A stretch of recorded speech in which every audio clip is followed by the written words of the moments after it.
யார் பேரின்பத்தை அடையணும் அப்படின்னு சொல்கிறாங்க.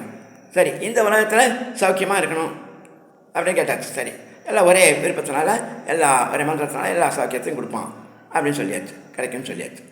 அதே போல் இந்த ஹோமியோபதி மாதிரி தான், ஒரே மந்திரத்தை சொன்னால் எல்லா நன்மையும் நமக்கு கிடச்சிடும். எல்லாம் பகவான் சர்வ வல்லமை உடையவர், நம்ம எது கேட்டாலும் கொடுத்துருவார். அடுத்தாப்பில் ஒரு மேலுலகத்தை பற்றி சொல்லும்போது சாரூபியம், சாலோக்கியம், இப்போ சாமீபியம், சாயுத்தியம்னு சொல்கிறாங்க. சாரூபியம், சாலோக்கியம்னா அந்த உலகத்தில் போய் இருக்கிறது, அவ்வளோதான். இங்கே இருக்கோம், அங்கே கைலாசத்தில் இருக்கோம், அவ்வளோதான். பிரைமன்ஸ் ஒரு இடத்துல இருக்கா, நம்ம இடத்துல இருக்கா, ரெண்டு பேருக்கு தொடர்பு கிடையாது. இதில் என்ன பெரிய வித்தியாசம் இருக்குது? அங்கே இருந்தானே அந்த உலகத்தில் இருந்தானே இந்த உலகத்தில் இருந்தானே, இதில் ஒன்றும் பெரிய வித்தியாசம் கிடையாது. அதே போல்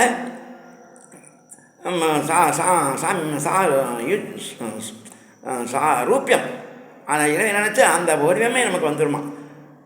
முத்கல முனிவருக்கு கணபதியை உபாசனை பண்ணதுனால துதிக்கையே மனசுத்தான். இங்கே ஆஞ்சநேயர் சுவாமின்னு இருப்பார், அவர் அசல் ஆஞ்சநேயர் மாதிரியே இருப்பார். அது மாதிரி அந்த வடிவம் அதுவும் இங்கேயே நம்ம வர வச்சுக்கலாம். அப்போ சாமீபியம், அணுக்க தொண்டர்கள் பக்கத்திலே இருக்கலாம். நந்தி, பிரிங்கி, ஆரூரர் மாதிரி, சுந்தரமூர்த்தி சுவாமிகள் மாதிரி. அதுவும் இப்போ கோவம் வந்தால் உடனே பூமிக்கு அனுப்பிச்சிடுவார் பெருமான். இது ஒன்றும் நிலையானது ஒன்றும் இல்லை. அதனால் இதெல்லாம் ஒன்றும் இல்லை. சாகித்யங்கிறது இரண்டரை கலப்பது அப்படின்னு சொல்கிறாங்க. அது இரண்டரை கலந்து ஐக்கியமாகணும் அப்படின்னு சொல்கிறாங்க. அது எப்படி அப்படின்னு கேட்டால், நதிகள் எல்லாம் கலந்து எப்படி இரண்டரை கலந்து கடலில் கலக்கின்றனோ சங்கமமாகின்றனோ அதே போல் அப்படின்னு வேதாந்தம் சொல்கிறது. அப்போ நானே இருக்க மாட்டேனே, நானே இல்லாமல் போயிட்டேனாக்கா அப்போ நான் எப்படி பேரின்பத்தை எப்படி நான் அனுபவிக்க முடியும்? அதனால் அதுவும் திருப்தியாக இல்லை. அப்பநீர் உப்பு போல் அப்படின்னு இது சொல்கிறது சைவ சித்தாந்தம். ஒரு டம்ளரில் ஒரு டம்ளர் உப்பை கரைச்சாக்கா அதில் ஒரு டம்ளர் தண்ணி தான் இருக்கும், 2 டம்ளர் தண்ணி இருக்காது.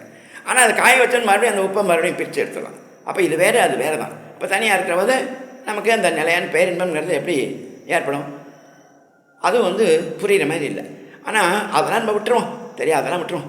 முதல்ல அது எப்படியோ இருந்துச்சு போடுது. வேணும்னா மோட்சம் வேணுங்கிறவங்க மோட்சத்தை விரும்பிக்கட்டும், அனுபவிச்சுக்கட்டும். நமக்கு நம்மளுடைய சிற்றறிவினால் அதை கண்டுபிடிக்க முடியாது, அனுபவத்தில் தான் கண்டுபிடிக்க முடியும்.